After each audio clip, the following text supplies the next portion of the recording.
তো এতদিন ধরে যে খবরটা আমরা শুনতে চাইছিলাম না, যেটার ভয়ে ছিলাম, ঠিক সেটাই হলো। ফাইনালি চ্যাম্পিয়ন্স ট্রফি থেকে ছিটকে গেল জসপ্রীত বুমরা এবং এটা এখন অফিসিয়াল। বিসিসিআই এর তরফ থেকে অফিসিয়ালি এটা অ্যানাউন্স করা হয়েছে। এছাড়াও ভারতীয় দলে চ্যাম্পিয়ন্স ট্রফিতে হর্ষিত রানা এবং বরুণ চক্রবর্তীও সুযোগ পেয়েছে। কার জায়গায় সুযোগ পেয়েছে সেটাও এই ভিডিওতে দেখবো। সো চলো দেরি না করে ভিডিওটি শুরু করা যায়। আরেকটা কথা বলে রাখি, আমার গলাটা আজকে একটু অন্যরকম লাগতে পারে। আসলে আমি ঘুমিয়ে পড়েছিলাম, তারপরে এই নিউজটি আসে। হঠাৎ মাঝ রাতে যখন ঘুম ভেঙে নিউজটা দেখলাম, তখনই ভিডিওটা বানাচ্ছি। তাই আমার গলাটা কিন্তু একটু অন্যরকম মনে হতে পারে, একটু ম্যানেজ করে নিও। তবে ভিডিও শুরু করার আগে ক্রিকেট রিলেটেড যে কোনো নিউজ, আপডেট এবং অ্যানালাইসিস ভিডিও সবার আগে পাওয়ার জন্য চ্যানেলটিকে সাবস্ক্রাইব করে নিও। তো বেশ কিছুদিন ধরে শোনা যাচ্ছিল জসপ্রীত বুমরাকে নিয়ে যে update, Jasprit Bumrah champions trophy খেলবে কি খেলবে না সেটা 11 তারিখে ফাইনাল হবে। এছাড়াও চ্যাম্পিয়ন্স ট্রফি স্কোয়াড আপডেটের জন্য 11 তারিখ লাস্ট ডেট ছিল এবং ভারত তাদের দলে দুটো পরিবর্তন করেছে। প্রথম পরিবর্তন হলো জসপ্রীত বুমরা ছিটকে গেছে এবং তার পরিবর্তে হর্ষিত রানা ভারতীয় দলে সুযোগ পেয়েছে, যেটা খুবই খারাপ খবর। কারণ জসপ্রীত বুমরাকে চ্যাম্পিয়ন্স ট্রফির মধ্যে একটা টুর্নামেন্ট জিততে গেলে অবশ্যই দরকার। জসপ্রীত বুমরা হচ্ছে ভারতের এখন সেরা প্লেয়ার, সেরা ব্যাটসম্যান বা সেরা বোলার নয়, সেরা প্লেয়ার হচ্ছে ভারতের জন্য এখন জসপ্রীত বুমরা। তাই চ্যাম্পিয়ন্স ট্রফির মতো টুর্নামেন্ট জিততে গেলে জসপ্রীত বুমরাকে অবশ্যই দরকার।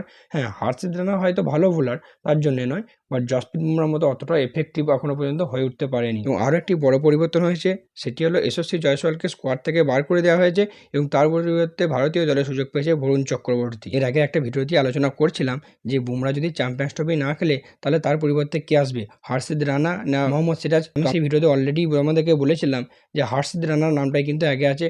ঠিক সেটাই হলো, হর্ষিত রানাকে দলে নেওয়া হলো এবং ভারত এবার চ্যাম্পিয়ন্স ট্রফিতে 5টা স্পিনার নিয়ে খেলতে চলেছে।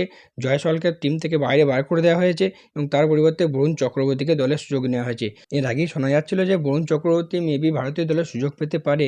সেক্ষেত্রে ওয়াশিংটন সুন্দরের নামটাই সামনে আসছিল যে মেবি ওয়াশিংটন সুন্দরের রিপ্লেস হিসেবেই বরুণ চক্রবর্তী দলে আসবে, বাট তা না, ভারত 5টা স্পিনার নিয়ে যাচ্ছে এবং জয়সওয়ালকে টিম থেকে বাইরে বের করে দিয়েছে এবং তার পরিবর্তে বরুণ চক্রবর্তীকে নিয়েছে। তো আমার মতে এই মুভটা খুব একটা খারাপ নয়, কারণ দেখো ভারতের টপ 5 কিন্তু সেটেল। হ্যাঁ, তবে ইংল্যান্ড সিরিজের আগে ভারত কিন্তু ভেবেছিল জয়সওয়ালকে ট্রাই করবে এবং শ্রেয়স আয়ারকে বাইরে বসাবে এবং গিল সেখানে 4 বা 5 নম্বরে খেলবে। বাট গিল, শ্রেয়স আয়ার থেকে শুরু করে সবাই দলের সুযোগ পেল এবং সবাই কিন্তু টপ ফর্মেও আছে। তো এরাই কিন্তু থাকতে চলেছে চ্যাম্পিয়ন্স ট্রফির মেন স্কোয়াডে বা প্লেইং 11। তো সেক্ষেত্রে জয়সওয়ালের খুব একটা দরকার পড়বে বলেও মনে হয় না এবং জয়সওয়ালকে মেনলি ট্রাই করছিল বা নিয়েছিল ডানাতি বাঁতি কম্বিনেশনটা বজায় রাখার জন্য। বা দেখো 2023 ওয়ার্ল্ড কাপে কিন্তু জয়সওয়াল ছিল না, সেখানে কিন্তু ভারতের টপ 5-6 ব্যাটসম্যান সবাই কিন্তু ডানাতি ছিল এবং একজনই মাত্র বাঁহাতি ব্যাটসম্যান ছিল, সেটা জাদেজা, এবং জাদেজা 6 থেকে 7 নম্বরে খেলছিল। তো বাঁহাতি ব্যাটসম্যান ছাড়াও ভারত কিন্তু সব ম্যাচগুলোই জিতেছিল ফাইনালটা বাদ দিয়ে, বা ভারত ফাইনালে কিন্তু উঠেছিল। সেখানে বাঁহাতি ব্যাটসম্যানটা কিন্তু খুব একটা ফ্যাক্ট নয়। তবে যদি কোনো কারণে একটা এক্সট্রা ব্যাটসম্যান দরকার পড়েও বা একটা বাঁহাতি ব্যাটসম্যানের দরকার পড়েও, সেক্ষেত্রে ঋষভ পান্ত আমার অলরেডি বসে থাকছে। আর ঋষভ পান্ত এমন একজন প্লেয়ার যে কিন্তু ওপেনও করতে পারে, ওয়ান ডাউনও খেলতে পারে, 3, 4, 5, 6 তাকে যেখানে খেলাবে সে কিন্তু সেখানেই খেললেও খেলতে পারে। আর এমনিতেই খুব একটা ম্যাচও নেই, তো এক আধটা ম্যাচের জন্য যদি দরকার পড়ে সেক্ষেত্রে কিন্তু ঋষভ পান্তকে ট্রাই করে নিতে পারবে ভারত। অন্যদিকে 5টা স্পিনার নিয়ে যাচ্ছে ভারত, যেখানে জাদেজা এবং অক্ষর প্যাটেলই আশা করছি প্লেইং 11-এ থাকবে।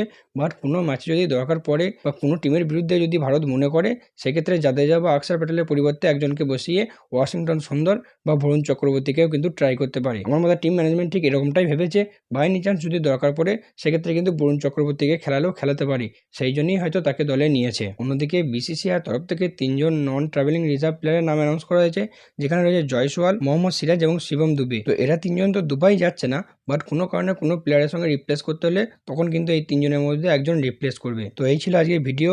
তো আমার মতামত আমি এখানে বললাম, বাকি তোমাদের কি মনে হয় ভারতের যে স্কোয়াডটা আপডেট হয়েছে সেটা ঠিক হয়েছে না ভুল হয়েছে, তোমরা অবশ্যই তোমাদের মতামত কমেন্ট বক্সে জানিও। সো চলো দেখা হচ্ছে পরের ভিডিওতে।